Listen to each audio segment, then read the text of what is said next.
Good evening, everyone, or good morning, or good afternoon. It's a pleasure having all of you here with us today. Originally, we had us all meeting on Zoom, but we had so many people, over 700 participants who wanted to watch this webinar. So we have now actually changed over to YouTube.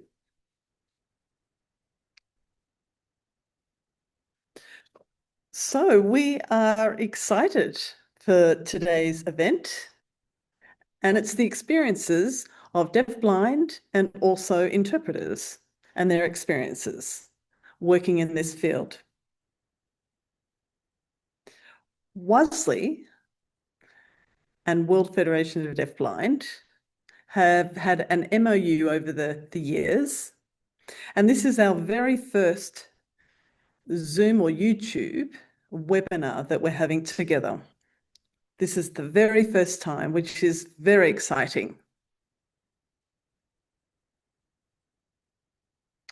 Who am I, you may ask? My name's Lydia Coe. I am Vice President of World Association of Sign Language Interpreters. I'm from South Korea, and I am delighted that all of you are here with us for this webinar. It's going to be a great presentation and great discussion.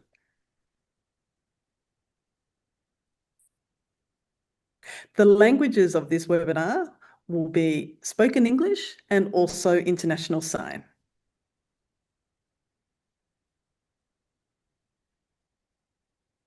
You would have seen from the presentations what the keynote presentations will be. Now, first up, I would like to introduce Christopher Stone, our president of WASLI. He will say a few words.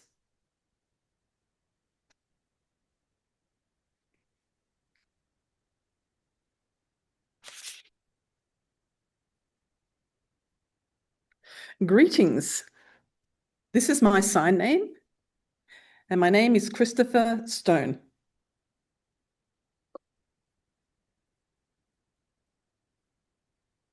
World Association of Sign Language Interpreters, WASLI.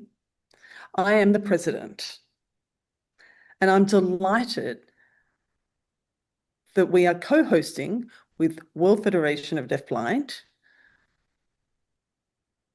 So the two organisations have been working together for some years. We've had partnerships over the years, and it's been on and off. And we've had a signed agreement, an MOU. But this is very exciting. It's the first time that we come together co-hosting this webinar. So we've had numerous discussions about what the topics shall be. And we thought, yeah, this is great. This is access for hearing, deaf, deafblind, interpreters. So it has a wide reach. I hope that you learn something from tonight and that you can take that into your work. All the best.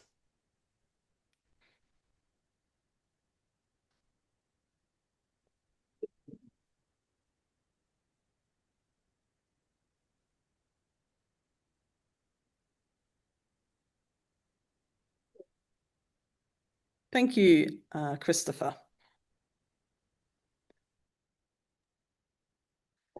Now I'd like to introduce the president of World Federation of the Deafblind, Sonia.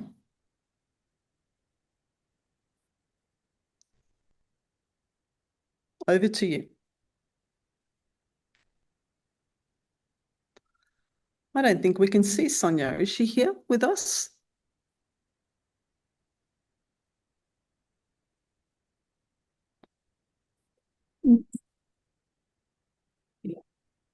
Is Sonia with us?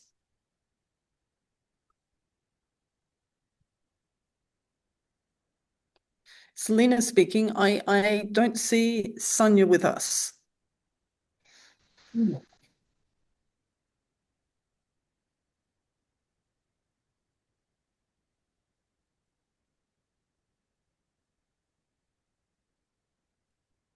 Is Sonia, is she here with us?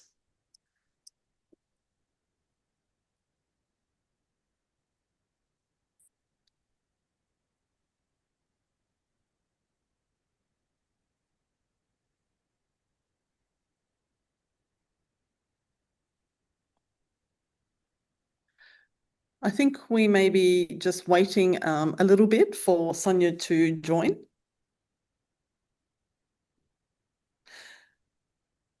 But let me explain about our keynote presenters here for this webinar.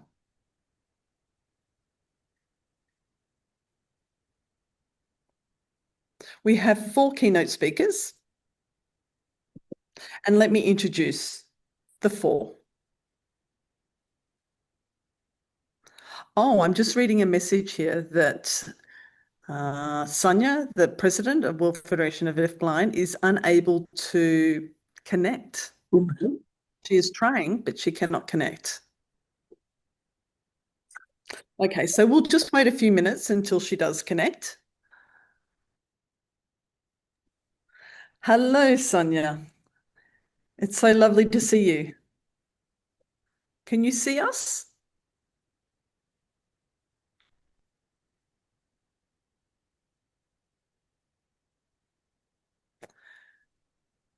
Sonia, it's Lydia here. Just to do a little introduction, we have met numerous times and we've had lots of discussions online. Sonia has supported WASLI and she's been a great support for this webinar today. And it's really good to have you with us today. Sonia, are you ready? Would you like to introduce yourself? Over to you. Thank you all. Good morning, everyone. Good evening. Good afternoon, depending where are you around the globe. I am very happy to be here. My name is Sanya Tartsai, as you've heard. This is my sign name, and I am a deafblind woman. Also, I am a president of the World Federation of the Deafblind. This is the sign for WFDB. And a first vice president of International Disability Alliance, IDA. Today, I'm really happy and I want to say thank you to WASLI team for this coordination and mutual organization. I am sorry for some inconveniences that might have happened before. This is our first online webinar. Sometimes it's problems of technical nature, sometimes something different, but I know that this is the first time and next time we will definitely do better. Thank you for joining. There are 3 important things that I would like to talk about in my introduction. First is about my organization, the World Federation of the Deafblind, WFDB. You know, maybe if you've heard, we are a true and global voice of deafblind community around the world. And we have regional representatives from all continents, Europe, Asia, Africa, Latin America, North America, which makes us a big family with now more than 75 members as well. Our association also consists of deafblind individuals who support our work. Our goals are advocacy and achieving deafblind persons' rights. Before, deafblind persons were left far, far behind. And now, in many countries, we still don't have deafblindness recognized as a distinct disability, which means the deafblind person are not supported adequately. One of the problems was also terminology.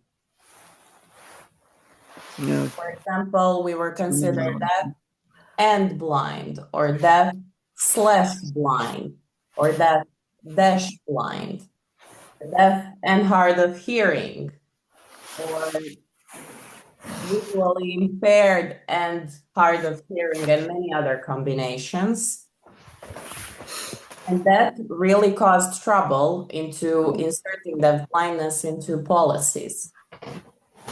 In cooperation with DBI, Deafblind International, we've managed to put deaf blindness officially as deaf blindness. And we are now all under that umbrella. Now, when people think about deaf-blind persons, they have to realize that we are very diverse. We are a community that consists of many different combinations of impairments, deaf with visual impairment, or blind with hearing impairments of different levels, or fully deaf-blind. There are many different combinations. But what we have in common is that we have hearing and visual impairment all to a certain level. So regardless of our diversity and diverse needs, we are the deaf-blind persons. So this last year, you know that we had a big achievement, and that's a International Day of Deaf Blindness within UN. That is one step further that we made globally, and now we are refocusing to services for deaf-blind persons. That is the following point that I want to talk about. And we started working on it with WASLI. I think that is a very important topic because this topic is also very problematic. Some of the problems are related to terminology as well, which causes a lot of problems. Deaf-blind interpreter is one of the phrases that people use for deaf-blind interpreters, then deaf-blind assistance. Some say guide interpreter, some say interpreter guide, and many other options. As well, we have different terminology, which causes problems because many countries have diverse support acquired for deaf-blind persons. And in many countries, deaf-blind interpreters are put in the categories of assistance, which means less salary. Some countries do have it sorted out much better, but still majority do not, because we have different definitions, different terms that we use for deaf-blind support services. So we now started to work proactively in resolving that so that we can all acquire equal level of high quality interpreting services. Also, I think it's important to emphasize that deaf-blind interpreters are not only interpreters for persons who use sign language. They are interpreters for diverse deaf-blind persons, for persons who use loud speech, for persons who use braille or writing on the palm or different ways of communication. It's important to know that regardless of our differences and different ways of communication, we have to achieve equal rights and have high quality interpreting services that we need individually. That's very important. For us, it's also important. I don't know if you've seen my sign. How do I sign deaf blindness?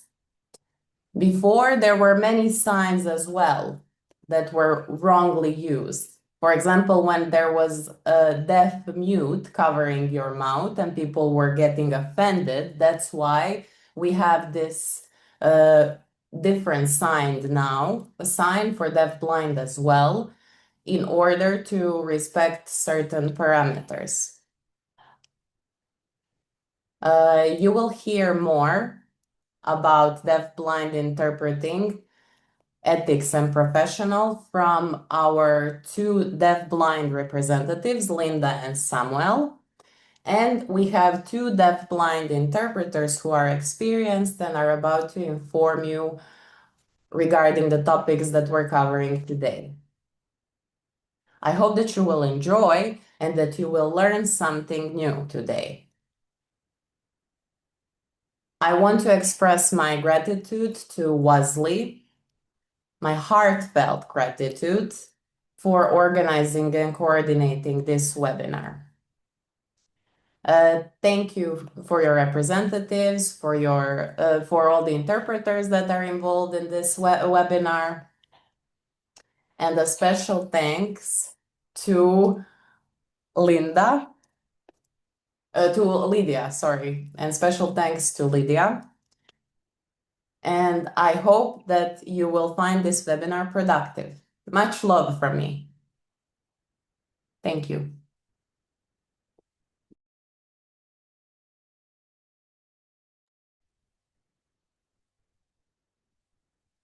Thank you, Sonia. Thank you so much. That was a great introduction. And we've learnt something that's very important, the actual sign for deaf-blind. There are signs that you shouldn't be using anymore because they can be quite offensive. So thank you for that learning.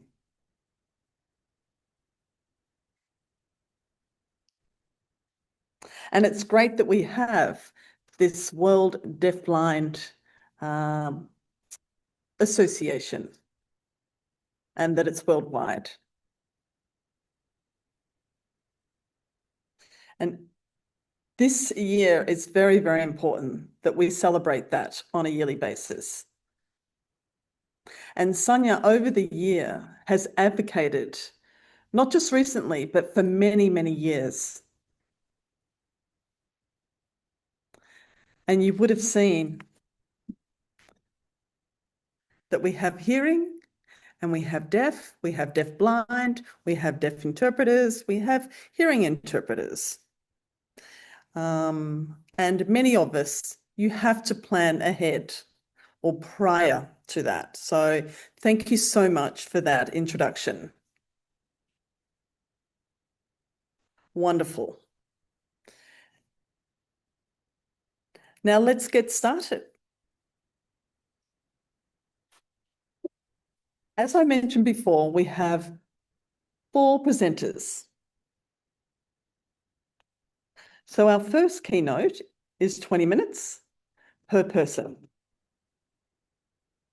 So I'll introduce the first 2 speakers. We have Samuel, and then we have Susanne.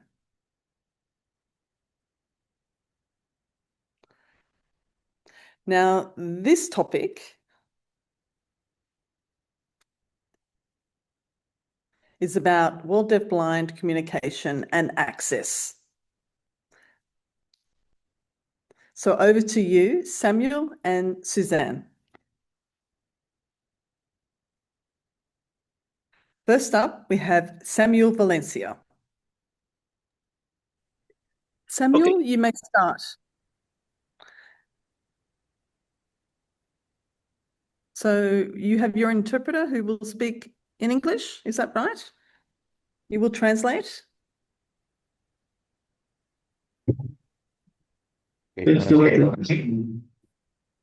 Hola. Hello, everyone. Somebody saying hello, everyone, for everyone. that's in this meeting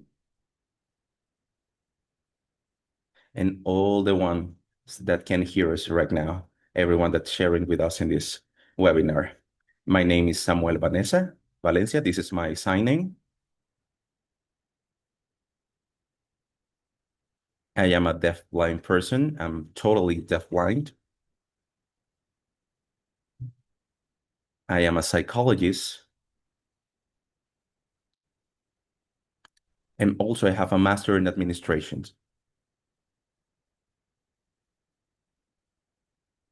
I am vice president of the World Federation of the Deafblind.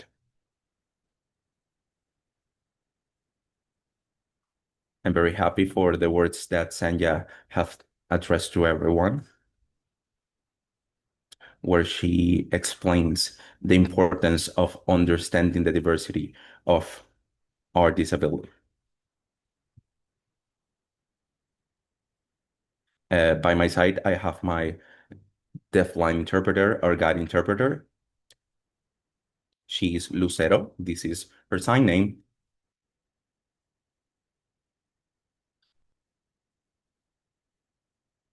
And all the time I'm working around deafblindness. And I've worked in my country about the training and the formalization and the recognition of the deaf-blind interpreters.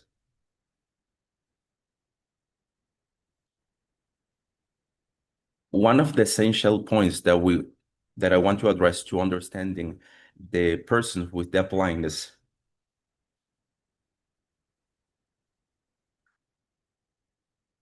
it is understanding that sometimes people use terminology that is not the most accurate to represent us. Persons with deaf blindness, it is a population with persons with disability. And since we're a population with disability, that means that we understand because of the barriers that represent the society against us.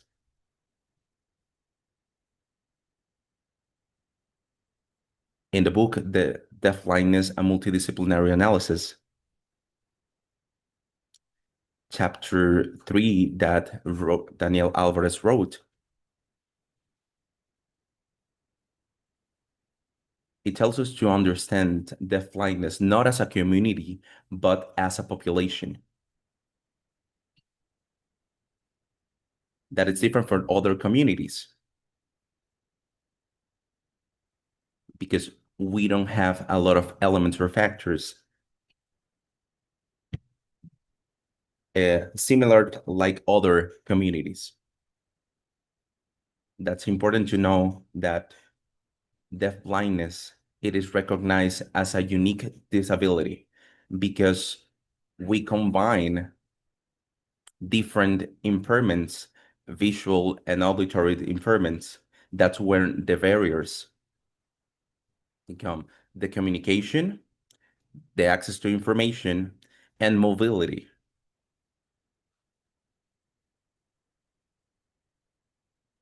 And always,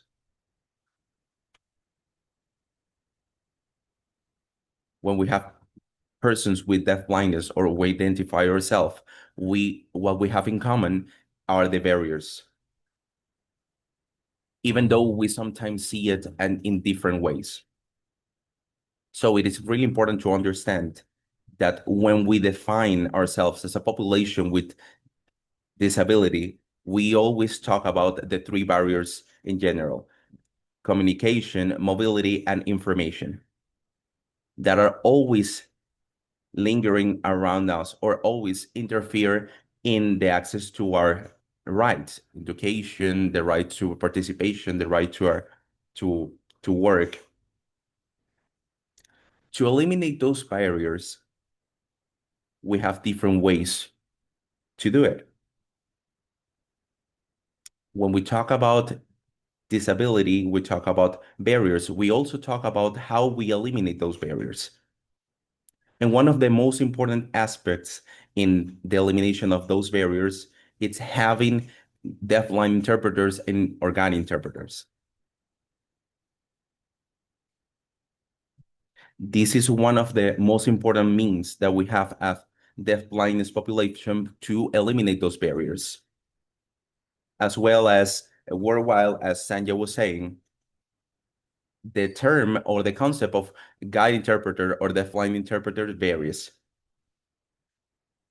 So as is said in different ways, it has been conceptualized in different ways, and sometimes those ways have been wrong. For example, it is really common to understand or to think that the guide interpreter or it is a sign language interpreter, as in all these performances just around sign language. But the real function and the real objectives of the guide interpreter is different. People with deafblindness, we have different communication systems. And people that work as deafblind interpreters, they have to try to adequate to the different barriers that this specific person might have. That's because of the diversity that we have in our communication systems. That's why it is really important that when we're talking about guide interpreters as an eliminator of barriers for people with deafblindness, it's not only the deafblindness or the barriers itself, but it's sometimes the compound of these barriers. For example, the relationship with our context. So sometimes it is not about only the communication or the linguistic aspect. Sometimes it's what's happening around us. That's the information that we're not receiving. But for example, giving mobility for people with deafblindness, that's also part of the development of the behavior of the person with deafblindness in a physical space and to their daily life. Not everything is around or revolves around sign language. So that's why it's really important that we find these essential functions that eliminate the barriers for the deafblind persons. In Colombia, for example, we have identified that in practice, in the reality, the guide interpreter has 5 general competences or 5 general functions. Did we say that these are 5 functions? In a certain way. This is something that we conclude after a study that we did with the deafblind population and also with deafblind interpreters and the associations and other factors. And between these 5 functions, we have mobility and orientation, giving and transmitting information from different systems. It may be auditory information, visual information, when it comes to the description of what's happening around us. Also, we have the assistance of what we need. Also, we can be in technology and information devices that we use as deafblind persons.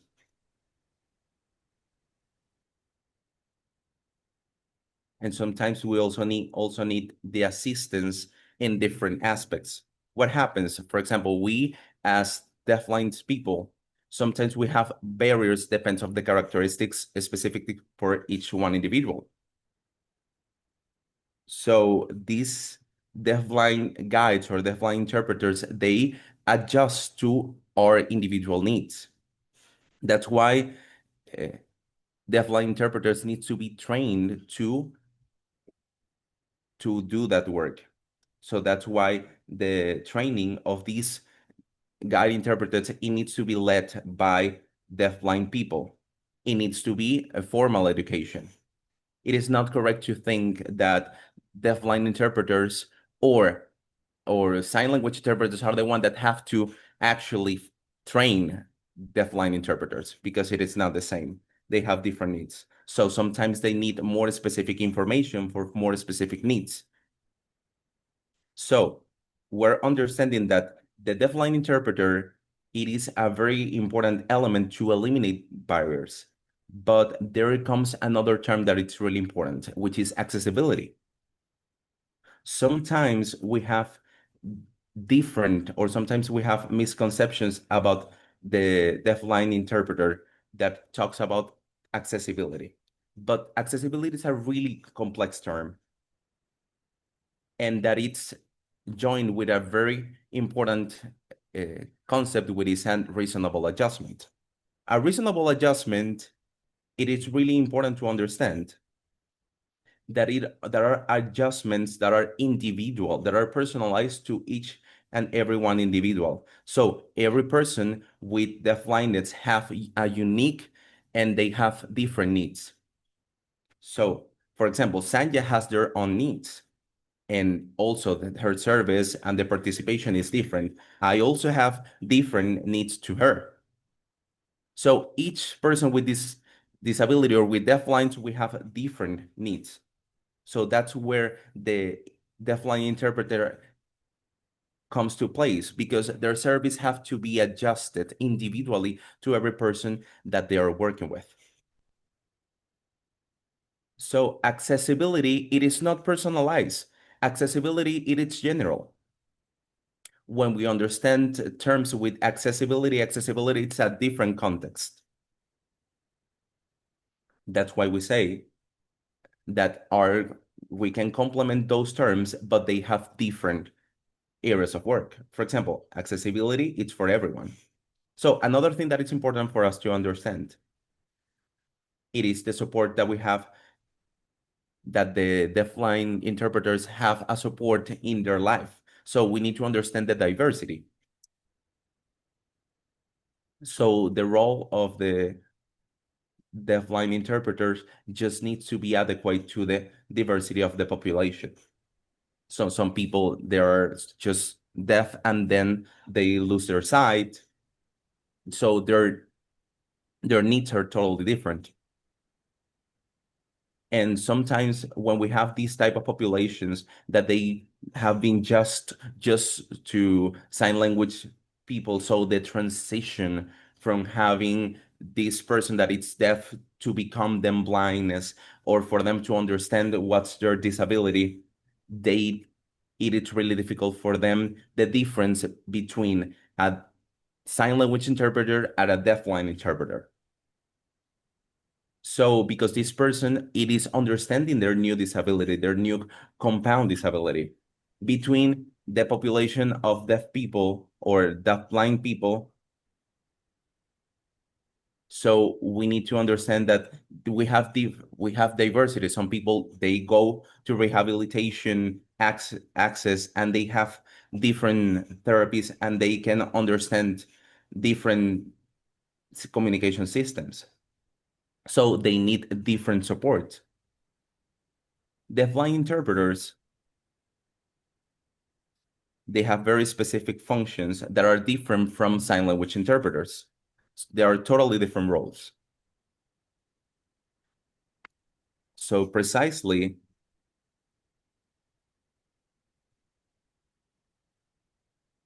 within the federation, we're trying to create a new committee of deafblind interpreters so we can adjust all these elements and all these lines of work of deafblind interpreters, so we can have a better access and we can have a better services.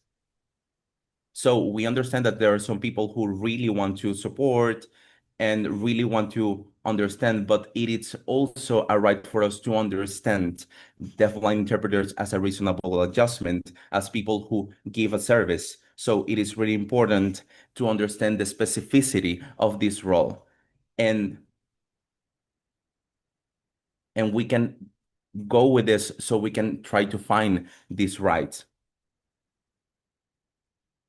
So right now we have FOSCAL, we have the World Federation, and right now we have a lot of deafblind interpreters that are being trained.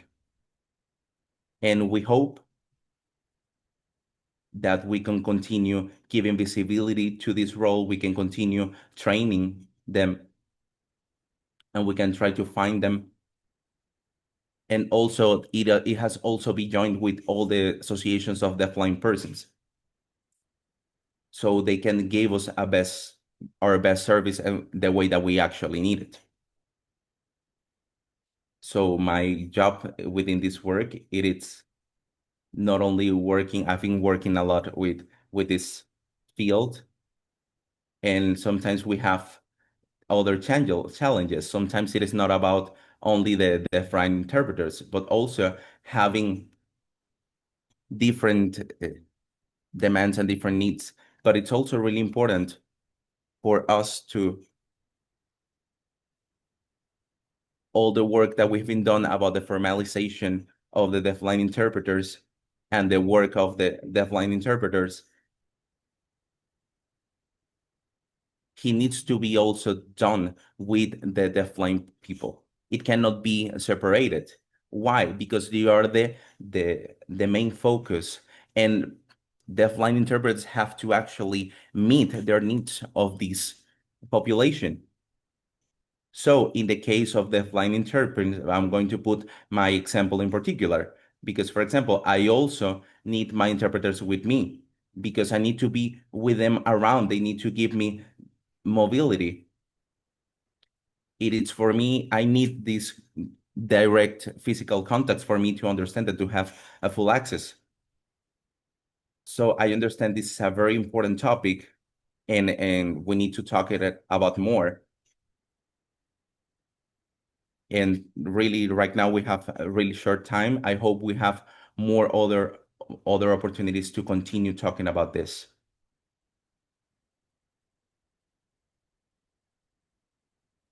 And we can continue, as I said, visibilize this work. So that's why we are really happy that WASLI and the work that we're doing, it's actually visibilizing the work that deafblind interpreters are making right now. So people with deafblindness, we need to understand, and the associations and the federations with deafblindness need to help. And the federations and the different regions, we have a really big task to work that of the recognition of the work of the deafblind interpreter, and that also give us access to participation that needs to talks about training deafblind interpreters, find our needs, try to actually respond to our identity or our characteristics as a population. So we have different lines. It is not only one specific way where we can work. We have to try to work with this diversity. So I am really open to continue working in this field, and I'm really open to give training. And thank you very much for allowing me to give this information.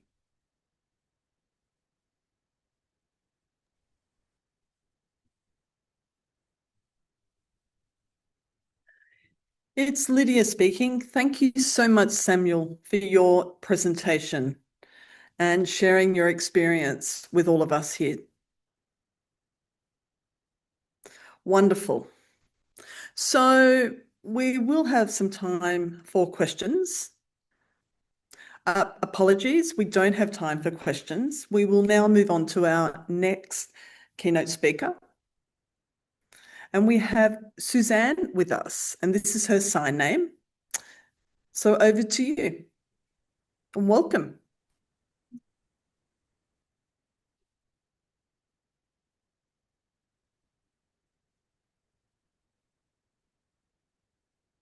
Good morning. Good morning here from the United States, from New York City. Very excited to be here with all of you today and sharing this exciting information. Let me just pull up the PowerPoint. This can also be shared at a later time.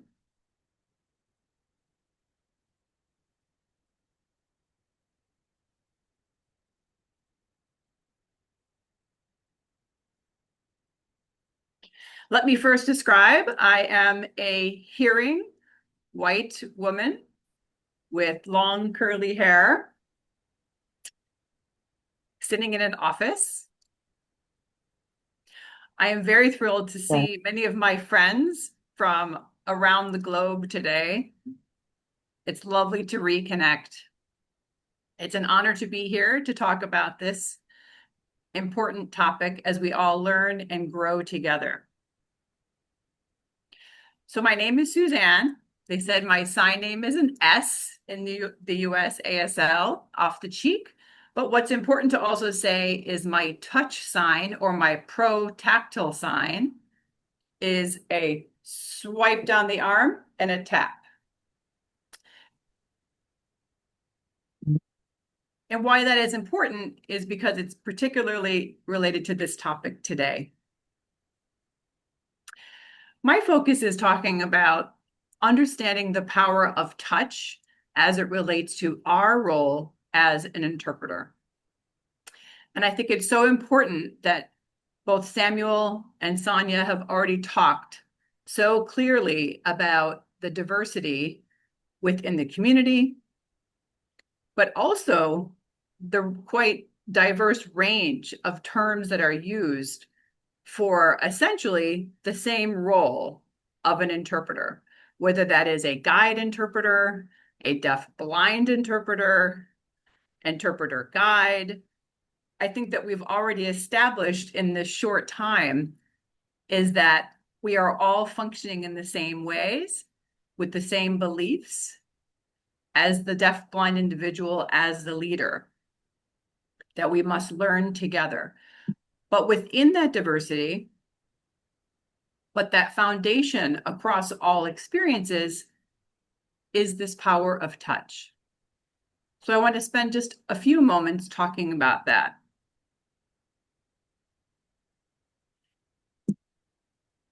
From my perspective, in our very short time together today, I would like to talk about three aspects that truly impacts the work we do as interpreters.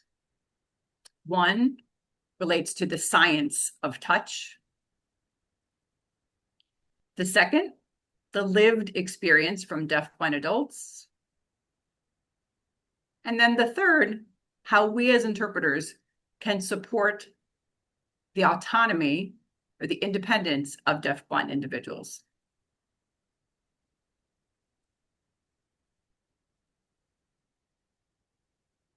So about the science of touch, I think that this is something that most likely interpreters are not thinking about when they're doing their work. We may not be trained in the area of cognition and how the brain functions, because we are really focusing on making communication happen, providing the best access as possible.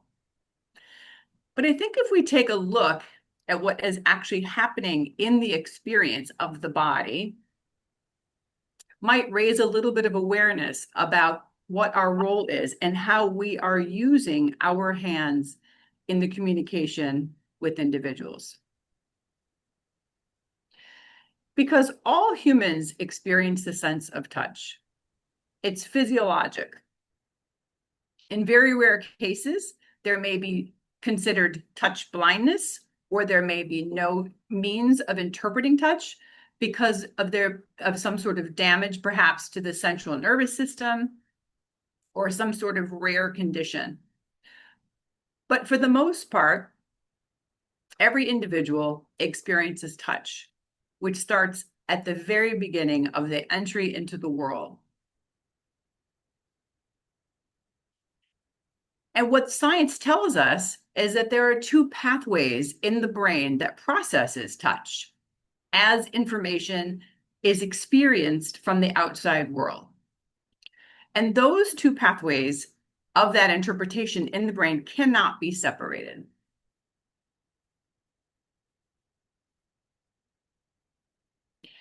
The first is discriminative touch.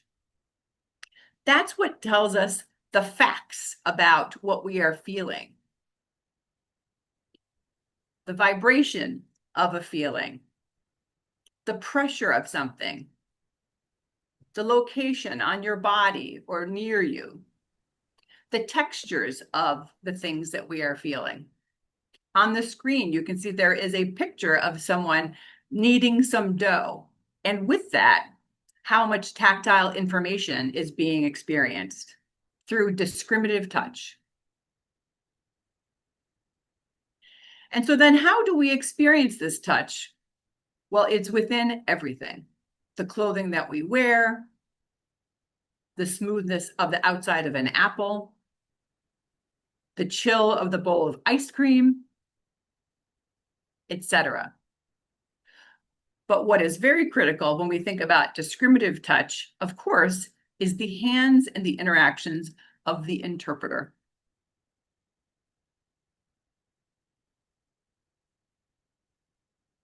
So what we must remember then, and think very clearly, is that touch is not void of emotions. Touch in the discriminative sense does not stand alone. The second aspect of touch then is the emotional side of touch, how we truly experience the feelings associated to the things that we are touching. That's where the interpersonal connection comes in between the communication partners. And if those two pathways cannot be separated, we as interpreters must very much think how we are using our sense of touch and how it is being received. Because what deafblind people tell us is that over the course of their lives, they may have experienced very, very significant means of negative touch. And in my role as an interpreter with deafblind adults and young adults, I have been learning through these experiences. But also in my day job, I am the director of a federal grant for New York State for children who are deafblind. So it is absolutely critical that we listen and learn from these experiences of deafblind adults, to learn from those mistakes of how touch has been experienced in negative ways and making sure that we are changing those approaches for young children so that they can grow in ways that will develop trust, develop rapport, and avoid this concept that is often talked about regarding children who are deafblind as being tactile defensive, meaning resistant to touch. So we must think about our role as communication partners, whether it is an interpreter or even a family member or other educators working with children. Where did that tactile defensiveness or resistance to touch come from? And most likely it came from us, not being aware of the most appropriate and respectful ways to use touch.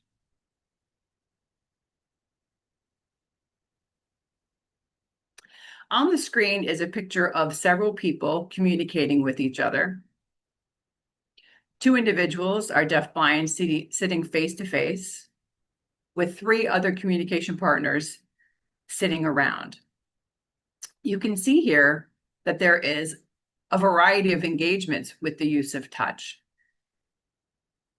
So what's important is that we are listening directly and learning directly from people who are deafblind to tell us what is working, what is successful strategies, and what are those that are not. And the biggest question I think is are we asking? We have to continue to ask.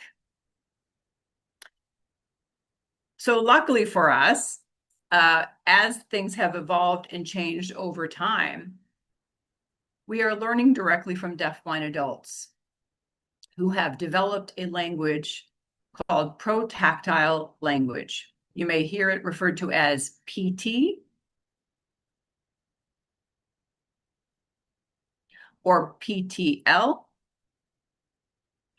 This is a language that is developed by and is growing and evolving directly from deafblind individuals. The quote on the screen says, "Protactile language allows deafblind people to give, receive, and exchange information through a tactile channel rather than relying on auditory or visual channels to access information and language." And what is so powerful about protactile and the philosophy and principles is that it truly takes touch as the primary means of access. This is a big shift for whether you are a deaf interpreter or a hearing interpreter, but as sighted people, people who rely on vision, this allows us to shift the way in which we are thinking about providing access. So how does this relate to autonomy? Since touch is so powerful, it can either suppress or diminish or put down someone's independence or autonomy, or it can truly lift someone up. So as interpreters, how are we suppressing deafblind people's autonomy? Well, most likely, it's through a concept called vidism, V-I-D-I-S-M, meaning having sighted privilege, using an individual's sight. If it is someone who is a sighted individual, it is natural that we learn and have access to information. About 90% of that comes through our vision. So if we are completely reliant on vision and not thinking about touch, incidentally or by accident, we may suppress a deafblind person's autonomy.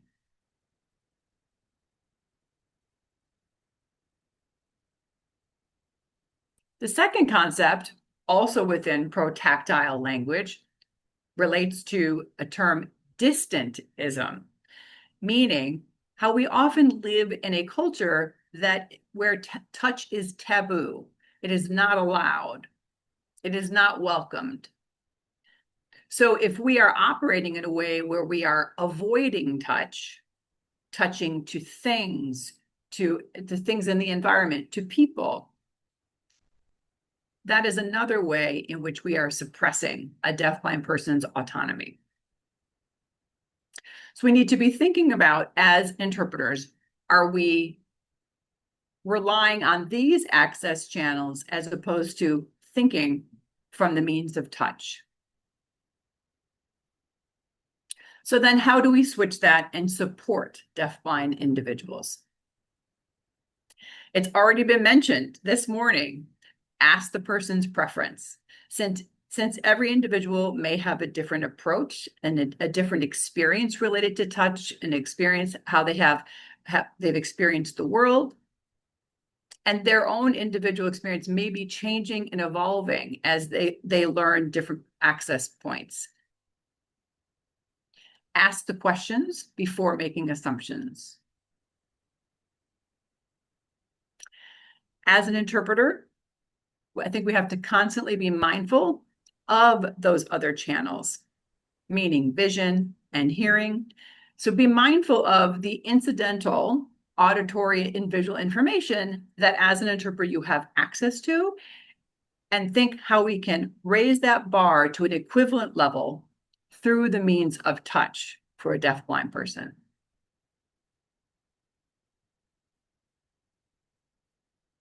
And of course, we have to be discoverers. We have to be searching out that information. And again, asking that person's preference of what sort of information about the environment is essential for that individual. And understanding that depending on the environment, those choices may change.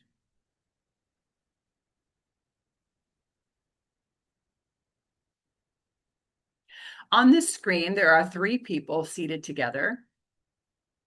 There is a hearing interpreter on the left, a deaf interpreter on the right, and a deafblind individual in the middle, my good friend, Ryan. And you can see there's different points of touch happening. And what that shows is that there are protactile principles in practice.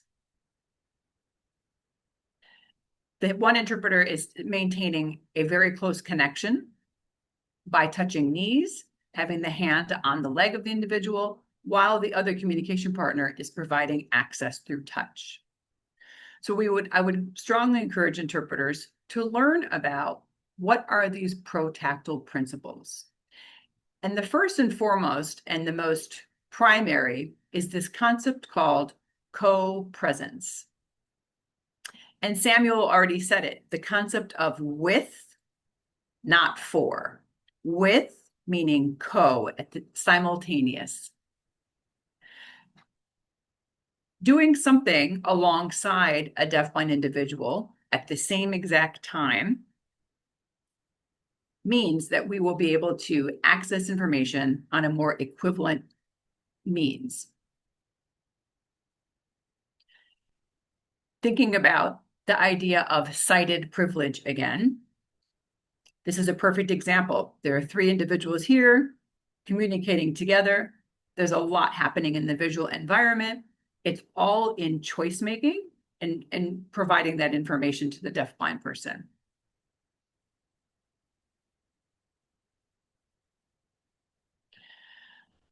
And I'd like to leave you with one simple example, but a simple example that comes with so much power. The elevator button example. And what that means is, let's say you are walking towards an elevator with a deafblind person. You are the guide, relying on your vision to provide guiding, to providing access to communication. As you approach the elevator, who pushes the button? It might be as simple as that. And interpreters, incidentally, make these choices all throughout their work. We move in a fast-paced world of a lot of auditory information, a lot of visual information, but in the simple act of approaching an elevator, as you walk with an individual, who reaches out to press the button? How does the individual know that they've arrived even at the elevator? How often, as an interpreter, have you had a deafblind individual's hand or on your arm, but then you incidentally reached out with the opposite hand to press the button? That simple example actually takes away the autonomy of the deafblind person. So those simple acts that we do build on top of each other and can be very successful strategies, or they can be catastrophic. So I would challenge you to think the next time when you are providing guiding, providing information, who is reaching out? What hand are you using? And are you doing that with the deafblind individual?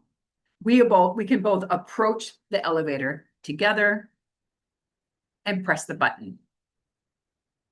A simple example, but I am hoping a very powerful one.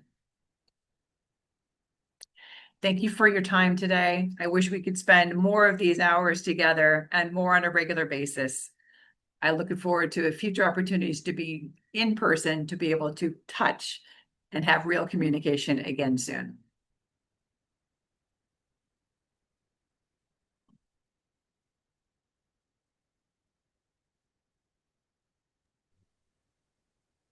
Thank you, Susanne. Thank you so much for that information. And you have so much experience that you've actually shared with us. Yesterday, I met a deafblind friend, and we've seen positives, and one of them is the elevator example. And I asked the deafblind person, what would you like? And the person said, I'd like to take the elevator. So it's actually asking the person themselves what their preference is. And this deafblind person said they prefer to exercise rather than take the elevator. And it was 7 floors. So there was a lot of walking up those stairs. But at the end of the day, it was the decision of the person who was deafblind. But we got there in the end. Great. Well, now it's time for a break. We have 10 minutes. You can go to the bathroom, get a coffee or tea, But don't go to sleep. We're not finished yet. We'll see you shortly in 10 minutes' time. Enjoy your break. Thanks, everyone.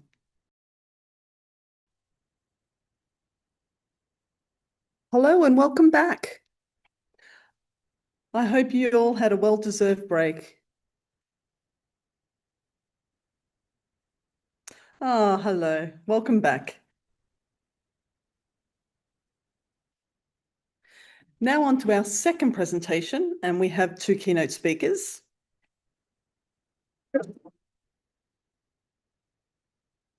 We have Linda Eriksson and Ronise Barreras, who's a deaf interpreter. Now, the topic for this is interpreting with and for deafblind people.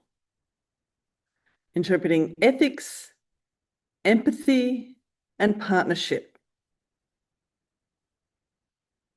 So over to our two presenters. First up, we have Linda.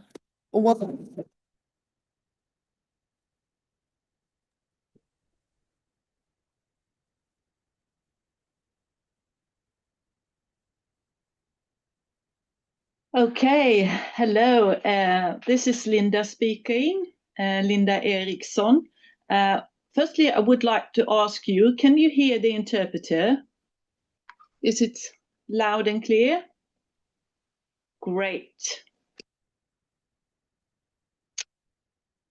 So I'm Linda and my name sign is Linda.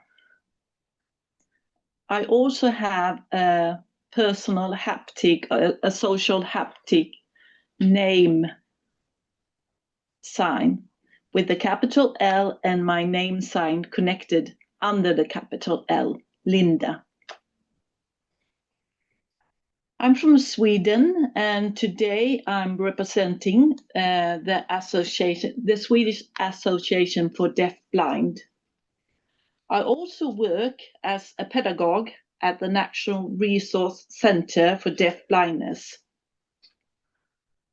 Previously, I've been working as a teacher at a sign language interpreter and deafblind interpreter training. And during that time, I wrote a book with a colleague. And that book is called A Handbook for Deafblind Interpreting.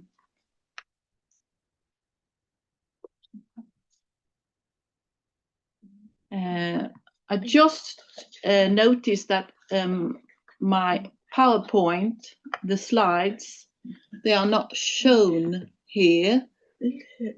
Lydia, is it possible for you? Could you please show the PowerPoint instead of the whole script? If you can please share the slides.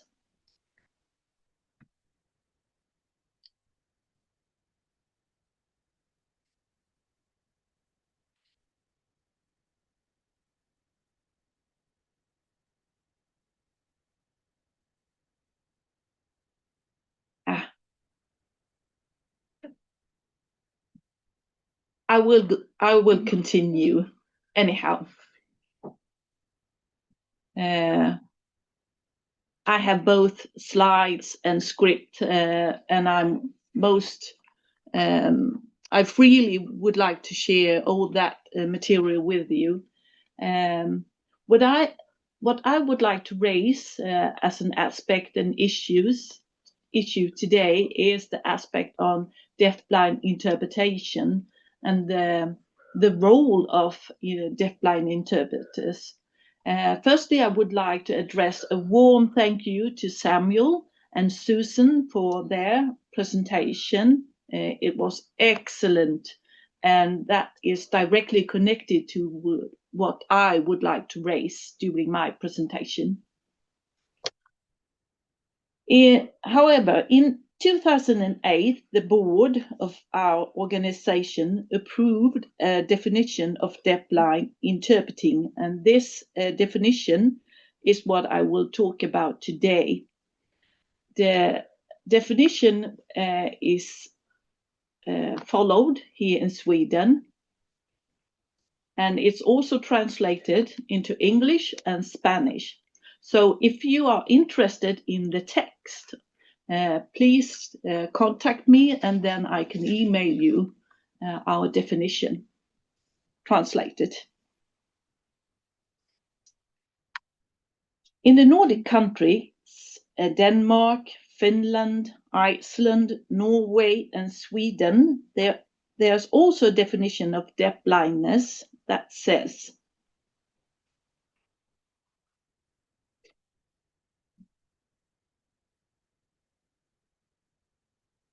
I will read it out loud to you.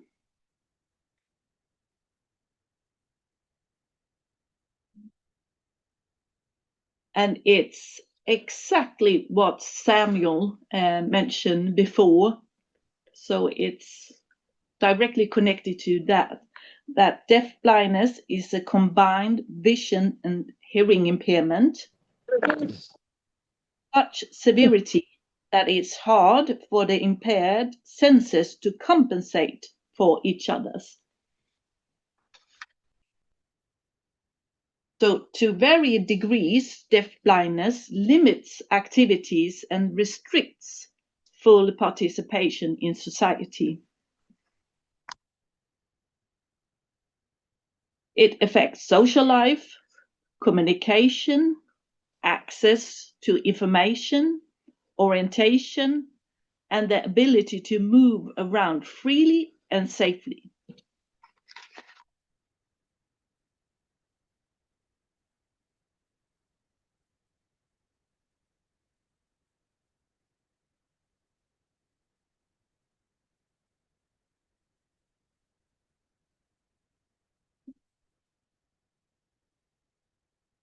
So furthermore, the definition of deafblind interpretation, I will also share our definition with you. The definition says that deafblind interpreting is a requirement in order for persons with deafblindness to achieve full participation, equality, independence, and self-determination in every area of our society.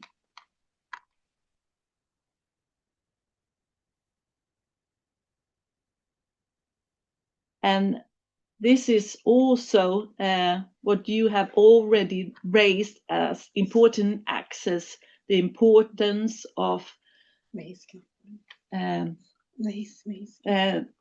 with the example of the elevator and who presses the buttons.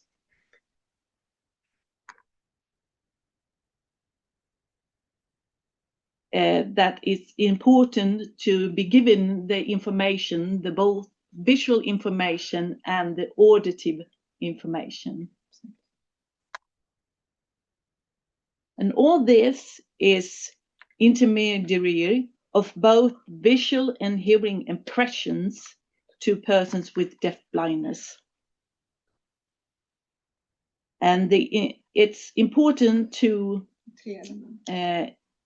share the interpreting of what is said, the environmental description and guiding.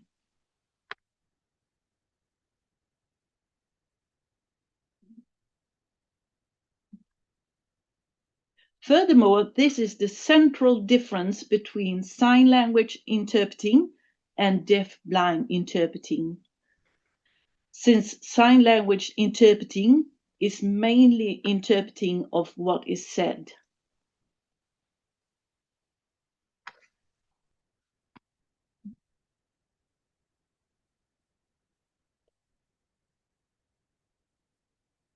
Let's go back to the Nordic definition of deafblindness. It says about interpreting that interpreting of what is said compensates for social life and communication. Furthermore, the environmental description compensates for access to information, and also guiding compensates for orientation and the ability to move around freely and safely.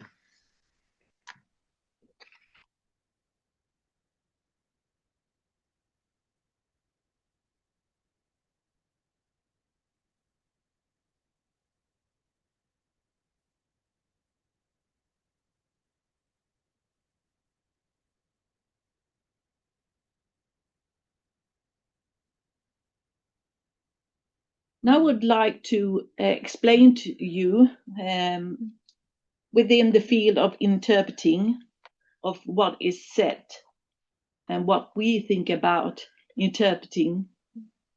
For example, it can be both from spoken language into close vision, visual frame, or tactile, sign language, and vice versa. It can also be interpreting from spoken language into clear speech, with or without technical aids such as hearing aids or cochlear implants. Or interpreting from spoken language into text, both into visual text or braille, with certain adaptations of text size, contrast, color, tempo, as well as with or without technical equipment such as computers, large screens, or braille displays.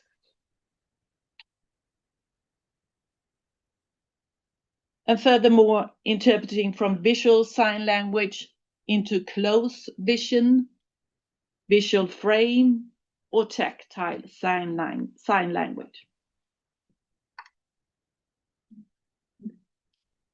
All this together means that deafblind interpreting, various interpreting methods are used depending on the communication method preferred by the person with deafblindness.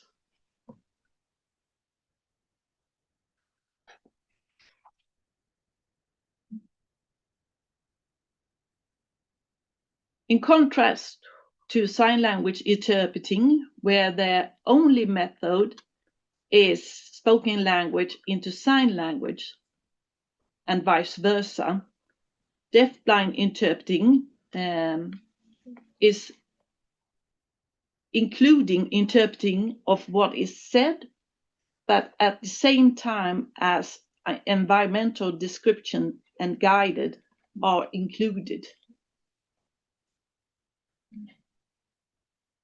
Once again, that's a central difference between sign language interpreting and deafblind interpreting, because sign language interpreting are only or mainly it is about interpreting of what is said and vice versa.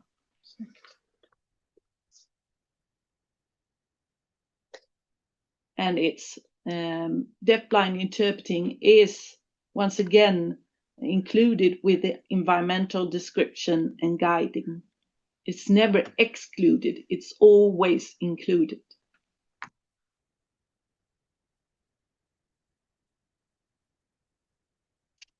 Now I would like to raise the issue of environmental description. I usually say that it involves the six W's.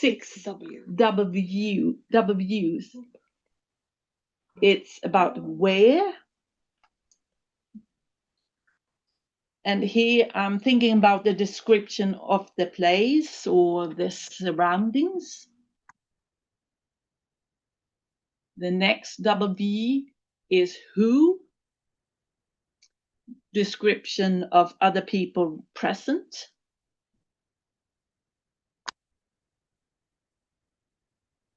What. And here I'm talking about the description of happenings and incidents around us. Which, to get the information about time, style, relations, social interplay, atmosphere, etc.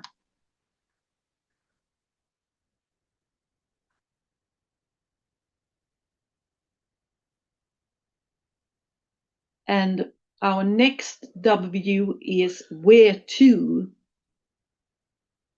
The description of the direction, who is going where, who is coming.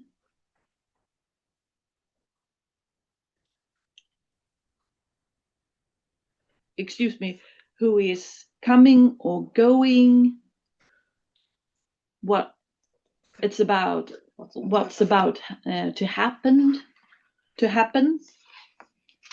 And the last one, why.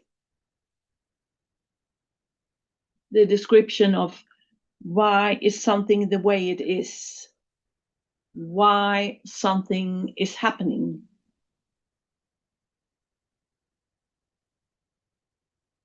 So altogether, this 6W is connected to the environmental descriptions. And what's important for me as a deafblind person to know and get the information about. And all this should happen simultaneously with the interpretation and the guiding. So let's have a look at guiding. This part includes qualified support in orientation and the ability to move around, once again, freely and safely. It's not just about guiding from A to B.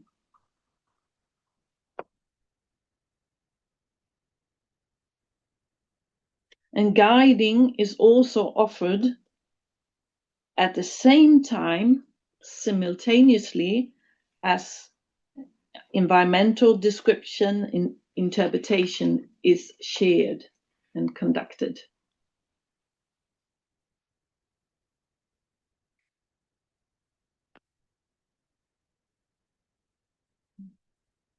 So, connected to the definition we have here in Sweden that says that some persons with deaf blindness always use the same interpretation. They are in need of getting social haptic signals. This is close to the same thing as PTL.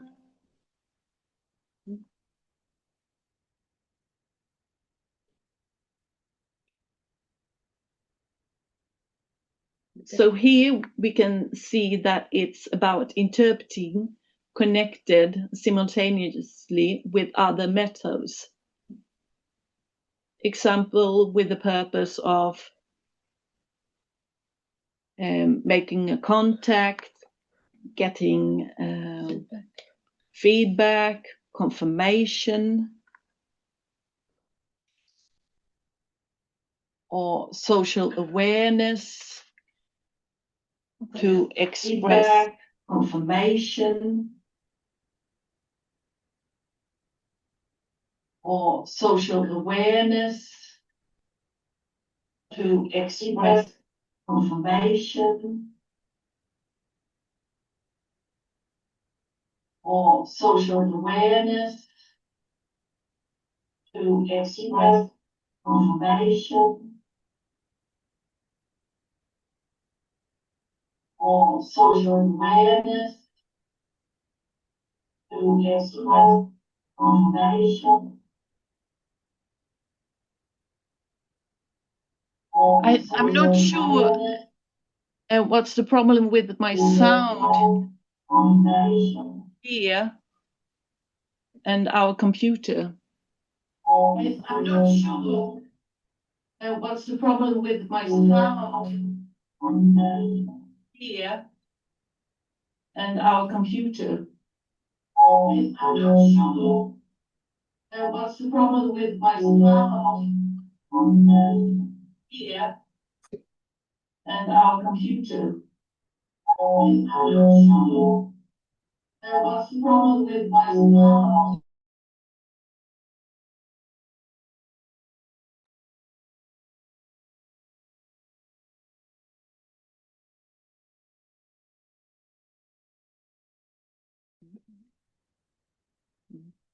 So we would like to test our sound device again. Is it working now without an echo? Great. Then I would like to just repeat the thing about social haptic communication. This is combined with other interpreting methods to give feedback and confirmation, to provide quick social messages, to express emotions and state of mind, to get attention and show directions. And once again, to describe the environment around.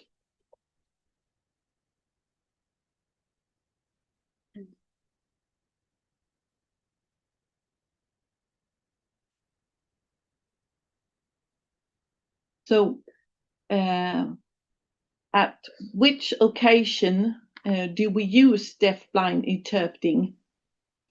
Well, it varies from person to person, from occasion to occasion.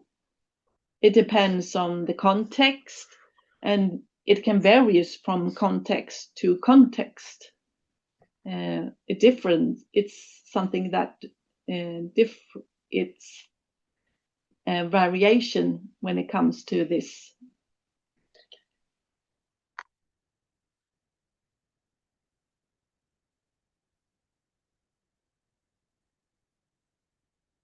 And it's not about how much you can see or hear. That has none impact on how you are using a deafblind interpreter.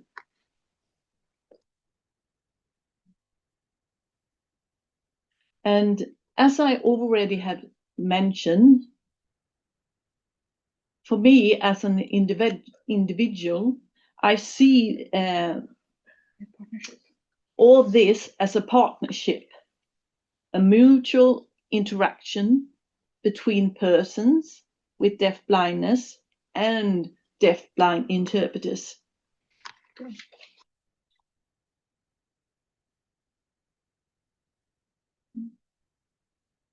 This requires that the deafblind interpreter have to work with the person with deafblindness and not just for them. It's the same as Susanne mentioned during her presentation. It's mutual. It's not about interpreting for somebody. This is about doing something with, together.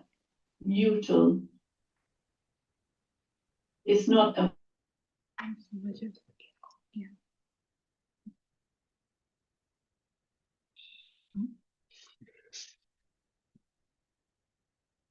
As the definition of deafblind interpreting says, that deafblind interpreting is a requirement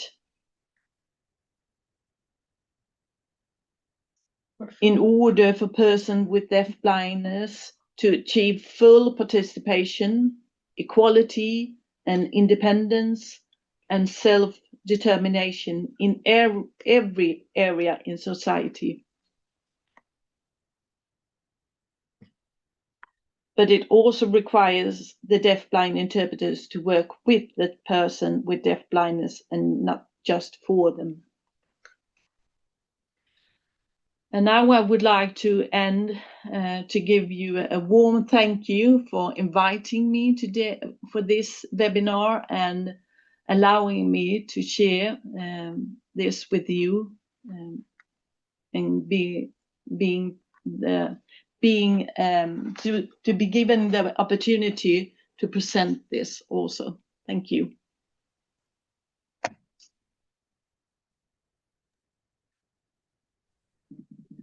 Thank you, Linda. It's Lydia co-speaking. Thank you so much for sharing your experience with us all. It's greatly appreciated. Thank you.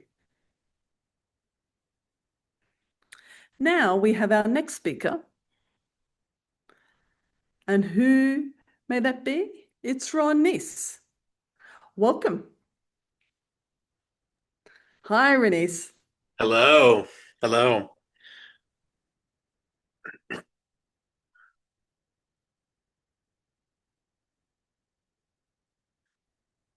Hello, everyone. As mentioned, my name is Ronise, and I am a deaf person from the United States of America. I'm currently living in the Northwest of the United States.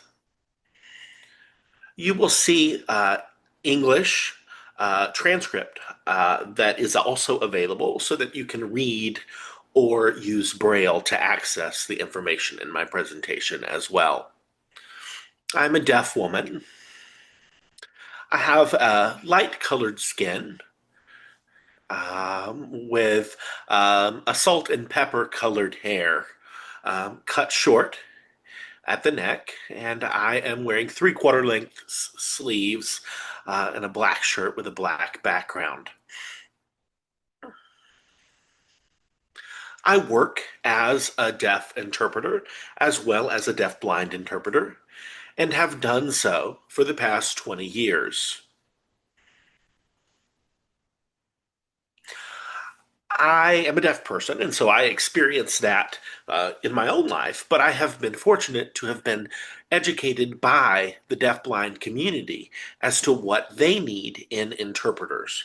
And over the course of my career, I have been taught by the deafblind community best practices in this work.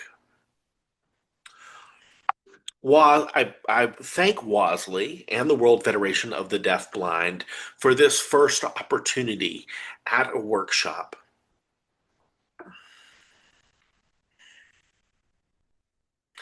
I have presented in the US and in a few places internationally, and I'm excited about these international partnerships about how to access language and provide equality by partnership, by equal partnership together, as we will define the term co-presence.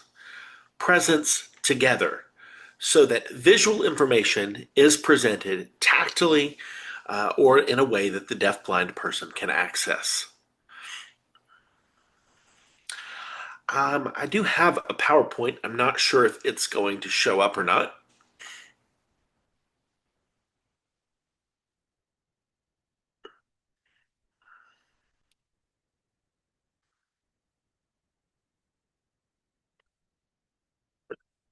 So I'd like to explain my journey into the world of deafblind interpreting.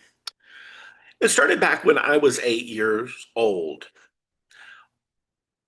My aunt was a blind hearing individual.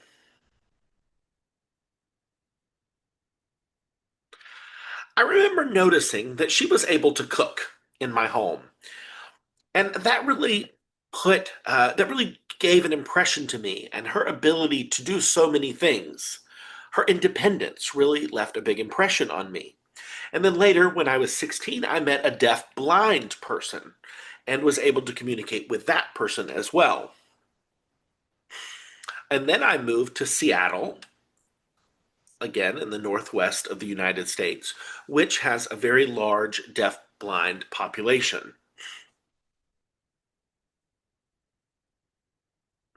And the Seattle Lighthouse for the Blind provided some opportunities for me to be involved in educational pursuits and workshops, which allowed me to begin this work. The Deafblind Service Center was there as well. I volunteered at this service center many times as an SSP, which is the term we use, support service provider. Now that term has become somewhat outdated. Instead, we speak of a person in co-presence, a person who works with a deaf-blind person. And in that volunteer work, I did some interpreting as well as some support driving people, taking them grocery shopping, just doing a variety of services with deaf-blind people. And that provided an opportunity for me to internalize some of what I learned. Additionally, the American Association of the Deafblind had a conference that I was privileged to work at, again, in a volunteer capacity. There was also a deaf-blind camp available, again, in my hometown. And I volunteered at that deaf-blind camp. And at that camp, I was able to meet many deaf-blind individuals and recognize the diversity in the community there, as each person was unique. Some used low vision signing, close vision. Some used tactile signing. Just a variety of ways to communicate. Additionally, protactile communication, which involved the entire body from the legs to the arms to the back, was also something I was exposed to. And that connection was important. That idea of co-presence, being together and facilitating information together with the deafblind person, really opened my eyes to not only the language of deafblind people, but to the world of deafblind people, which was quite unique from my world as a deaf person.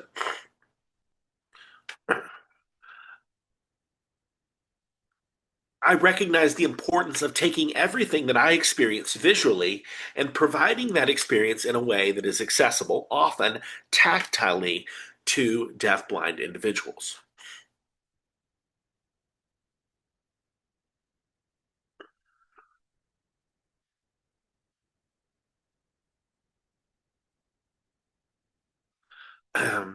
Sorry, I'm a bit nervous, making sure I'm doing this right.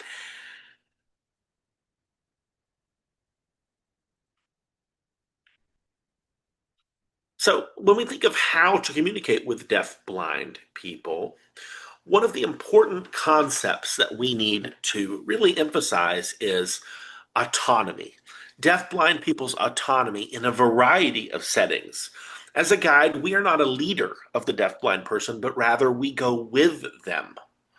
We provide access to them in a variety of methods. We negotiate linguistic choices in a way that provides the best access to the deaf person, the deaf-blind person, whether that's tactile or low vision or close range interpreting. Back in 2007, two deaf-blind women established pro-tactile communication, which was a new communication system involving 7 principles And if you'd like to learn more, there's specific training involved. I'm not going to go through all of the principles of pro-tactile communication, but I think it would be important for you to learn that directly from deafblind people. We now see that this is spreading in Italy and various places in Europe.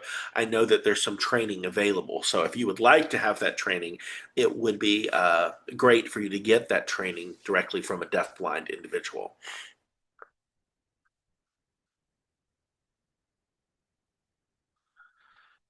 When I go into a room with a deafblind person, I may need to visually represent the room. I may need to take what I see visually and create a tactile map, perhaps on my hand or on the hand of the deafblind person, to give them the information they want.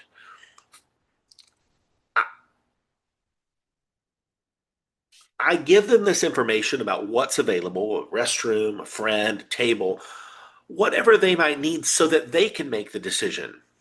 They can decide what it is they want to do. So I can explain to them where the water is, and then if they want to drink, they're able to go there. Of course, I can go with them, but they have the autonomy to do that. Perhaps they wish to go on their own, and that's also an option for them if that's their choice.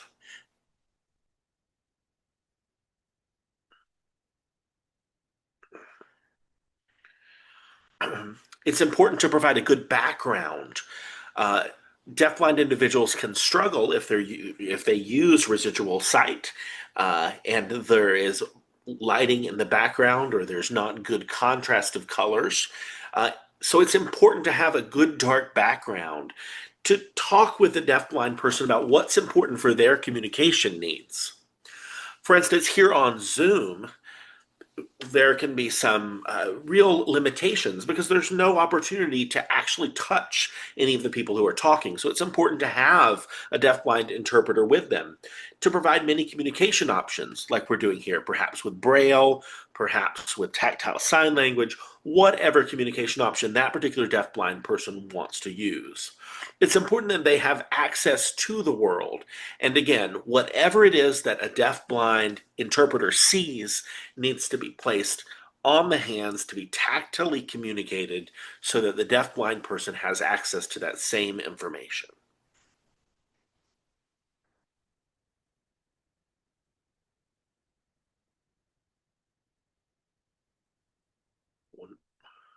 It's okay. We don't need to have the PowerPoint. I think we're fine to go on without it.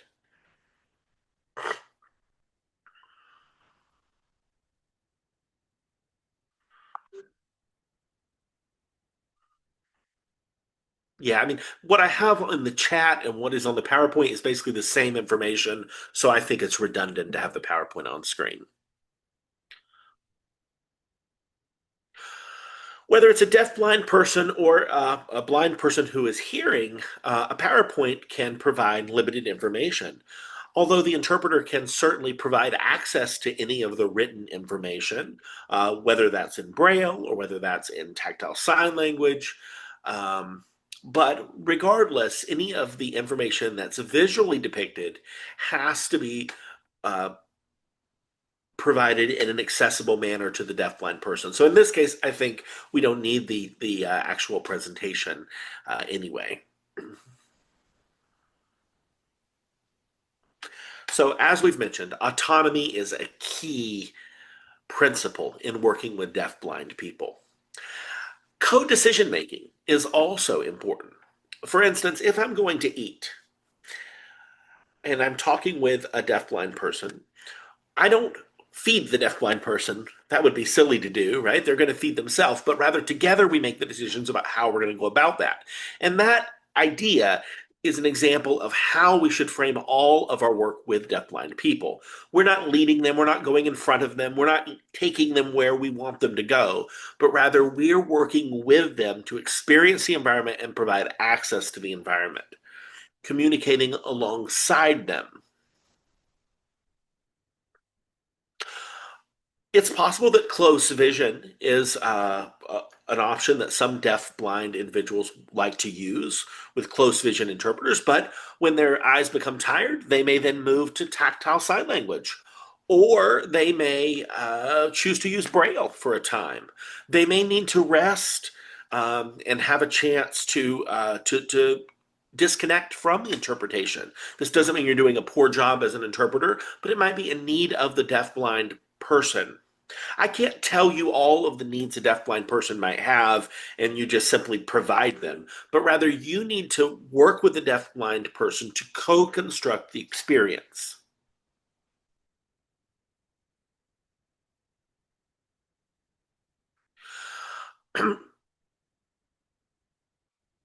It's important that as we interpret for the deafblind person, we not label them as a deafblind person who simply can see this percentage or can use vision in this amount and then assume that's the amount of vision they will have and what they will use for all their communication needs. Instead, we label them as deafblind people and talk with them about what their needs are in this particular situation and then meet those needs. This empowers them to make decisions about how they will access communication. For instance, if we want information repeated, rather than we as the interpreter speaking for the deaf-blind person, we let the deaf-blind person interrupt. We let the deaf-blind person ask for repetition of information. This allows the deaf-blind person to have a more direct experience of their world, rather than us making the decisions, making the clarifications for them, asking for the repetitions. We facilitate their own autonomy in asking for that repetition and that clarification. Next, when we think about touch, touch is essential at all times. When you're with a deafblind person, it's important to understand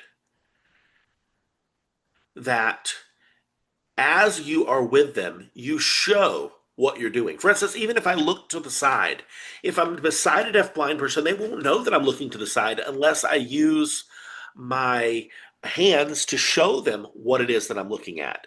And if they know that I'm looking around and I've used my hand to sign that I'm looking around, then the deafblind person might have questions. What are you looking at? What is it you see? And then you can take any of the visual information that you see and communicate it through tactile communication.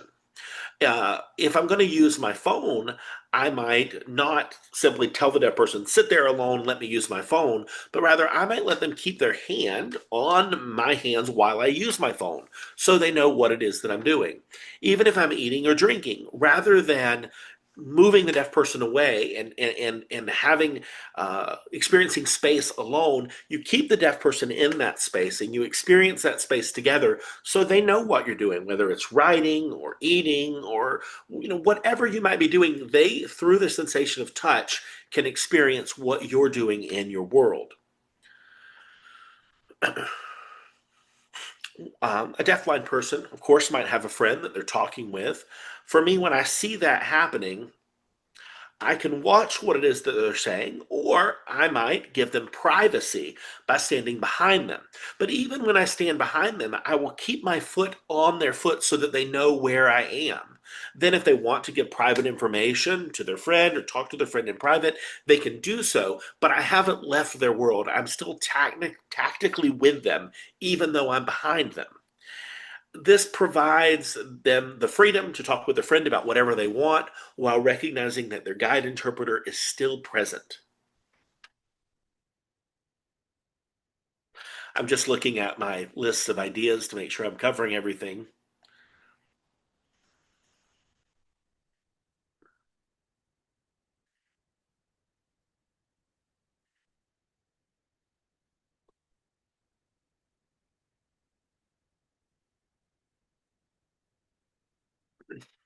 So, what the deafblind community has taught me so much.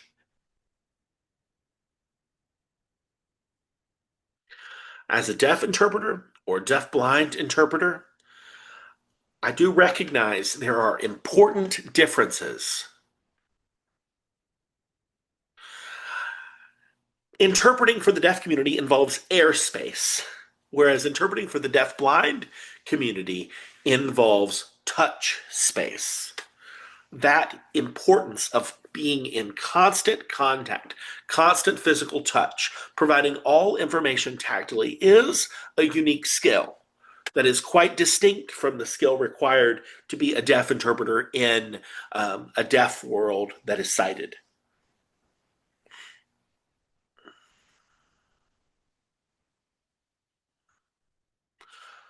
When deafblind interpreting, it's not simply giving words to the deafblind person. It's giving the words and giving the visual context of those words. It's showing the emotion of the speaker. It's taking everything that you see on the face of the speaker and providing that information, whether it's a smile or a frown or a laugh. All of that information is placed on the hands and delivered tactily, as well as the information from whatever you're interpreting, the particular presentation, as well as the audience that's watching the presentation. So there's many layers of information that have to be provided in interpretation to a deafblind individual. And it's a really quite a unique skill to develop. It's quite distinct from what a sign language interpreter does for sighted deaf people, because sighted deaf people have access to the visual world but not the auditory world, whereas the deafblind person needs access to both the auditory world and the visual world, and they rely on their guide for both.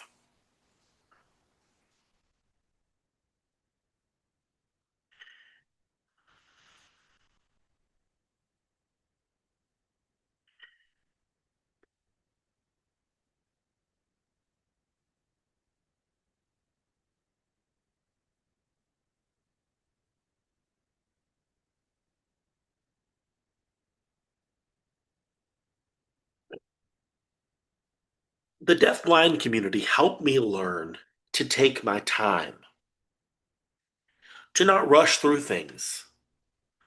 Taking time allows for connection, which is essential. In deafblind interpreting, trust is what provides clear access to communication. The deafblind person must trust their interpreter, and then the interpreter must be present. Again, as we've mentioned, co-presence. They're in physical contact with the deafblind person so that all experiences are experienced together in contact. The deafblind community has taught me the importance of ethics in guiding deafblind people and in working with deafblind people. It's allowing deafblind people access to the entire world around them. For example, when you go to bed at night, you wake up probably with some bright lights around you. But in the deafblind world, that information has to be delivered through the hands. The lights are on, the lights are off, it's dark or it's light. All that information has to be provided tactily.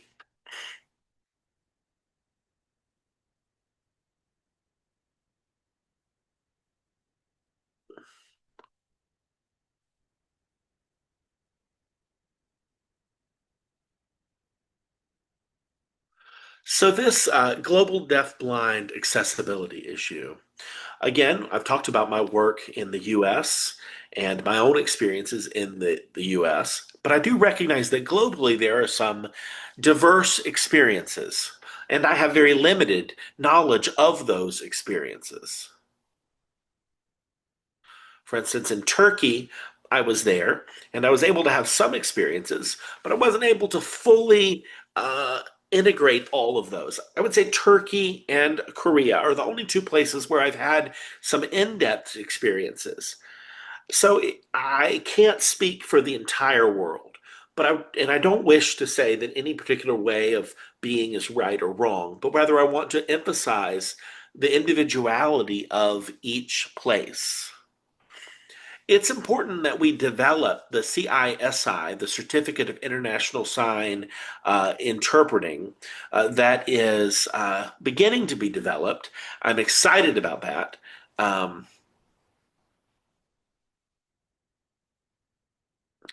For BIPOC people, additionally, which is Black, Indigenous, and people of color, we think about that in North America, but also we can think about the global South as well, whether that's Asia, Africa, Indigenous people, South American people, people in India. It's important that we develop, we work with all of the developing world. We can sometimes become quite Eurocentric and not recognize the need for the entire world to have access to this information and to these best practices. Again, pro-tactile communication is available. Training is available if you seek it out. It is possible to be in touch with people to get that training.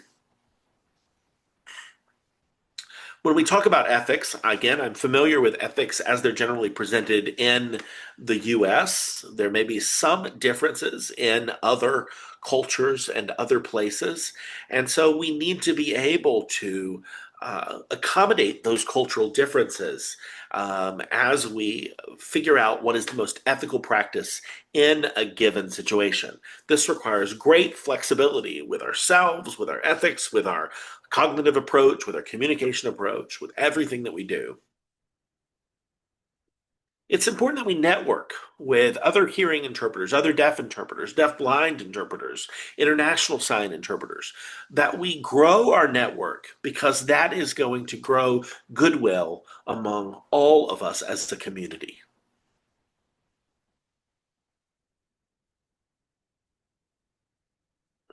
It's important that we maintain humility. I could easily say, well, I've done this for 20 years, I know everything, but I don't. Instead, I'm constantly learning from the deafblind community and from other communities that I work in, and I'm open to what I don't know and what I need to learn.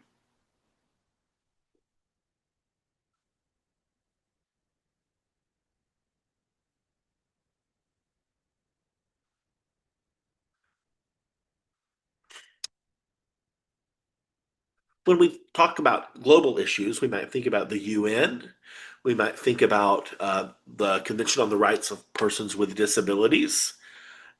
We might specifically think about Article 9 about access to information, Article 21 about the right to communicate, whether that's tactile sign language or Braille sign language, Article 19, the right to live in the community with the support that is required, which again brings in the right to deafblind guides and interpreters. Article 24, the right to education and to have access to education, which includes training, includes credentialing.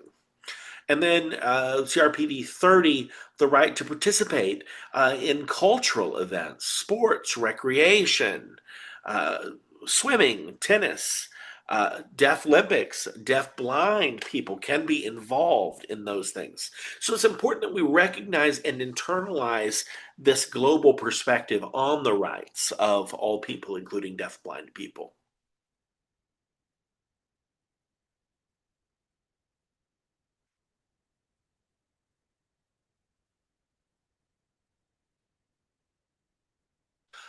Okay, I'm almost finished. There's just four things that that on behalf of the deaf-blind community, I would like to ask. So I'm going to put those in the chat here.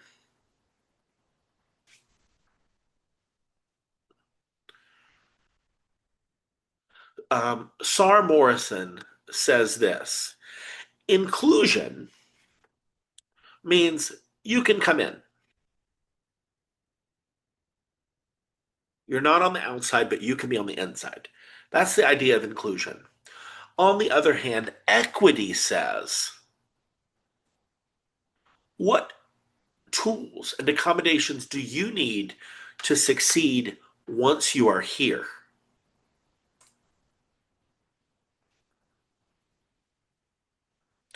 So, of course, we need inclusion, but we need to go further than that to equity. This will allow deafblind people to be successful. Yeah, for instance, that principle has been incorporated in the Deaf Blind Center, and Sarah Morrison is the person who we thank for that.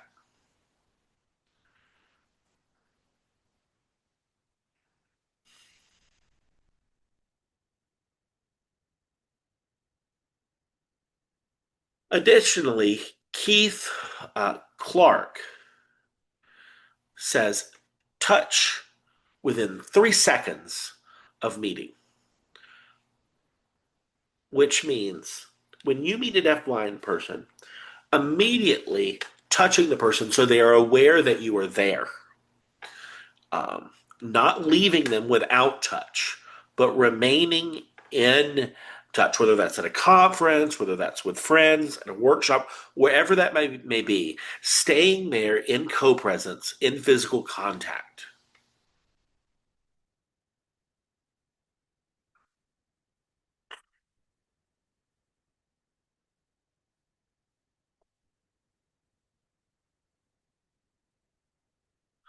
And next, from the person AJ Granda, we see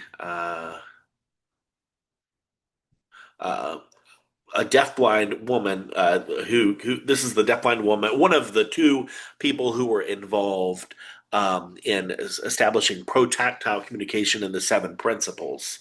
AJ Granda was. And so this is the quote from AJ Granda. Pro-tactile and co-presence refuses to accept a hierarchical, privileged-based model of help, and instead insist on mutual presence and reciprocity.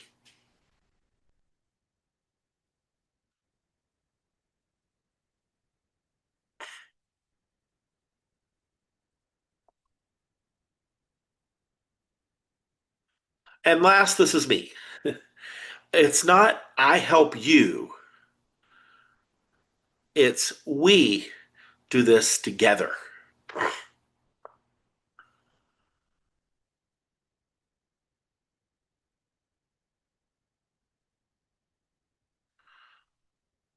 This term that I've used, co-together, it's not actually an English term, but it's a term that I like to use to really emphasize. We use the term co with many things and many words. So I've used that prefix co with together to emphasize it's not one over the other, it's not one in front of the other, but it's people together, a deafblind person and the deafblind guide together in all ways at the same time, physically in the presence, providing all of the information, providing the sensation of the other person tactily, feeling their breath, feeling their life together.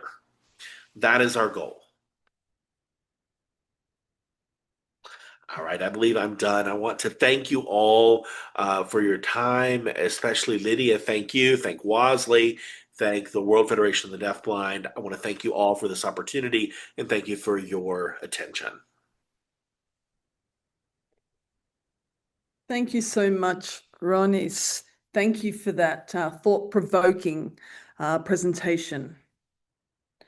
Now it's time to actually close this webinar, but before we close,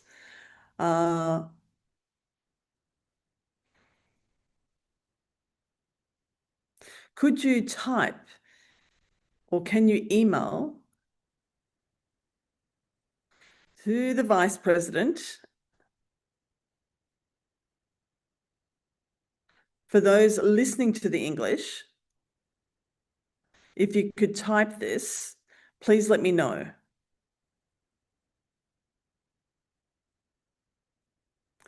We have to close this meeting, but before we do, let's get a group photo of everyone on this webinar. Can you turn on your cameras, everyone that's in this meeting?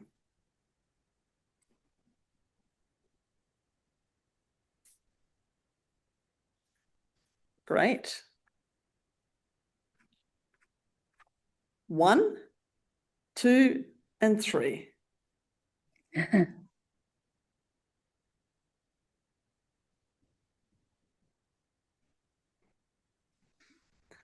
We'll do another one.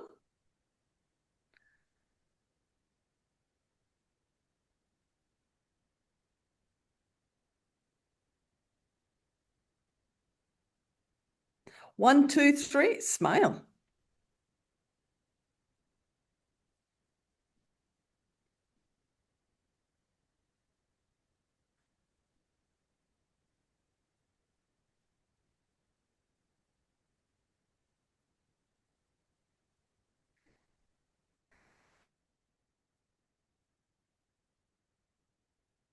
We have over, 100.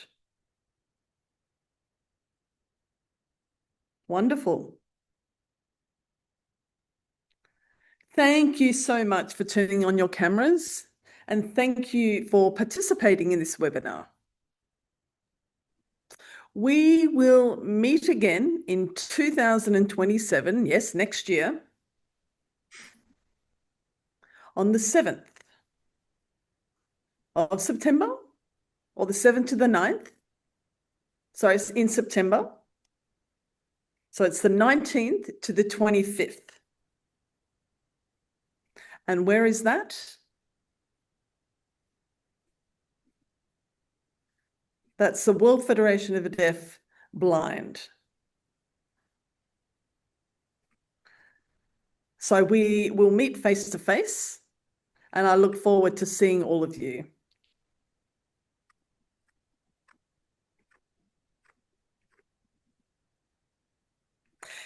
So those who are the participants, you may leave now, but the presenters, if you don't mind, could you stay after this? I'd like a group photo of all the presenters. Bye. Bye. Thanks, everyone. Goodbye. Thank you. Thank you so much to all of you who presented, and also to our 2 IS interpreters. Thank you, Steve, and thank you, Susan. Thank you again. And the presenters, thank you. And also thank you to Christopher from afar, Samuel, Susanne, Ronise, Linda. Thank you, everyone. And also to, a special thanks to Lena, who actually was the technical director for this.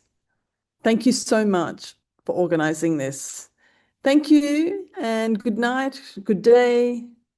So long, sleep well. Bye-bye.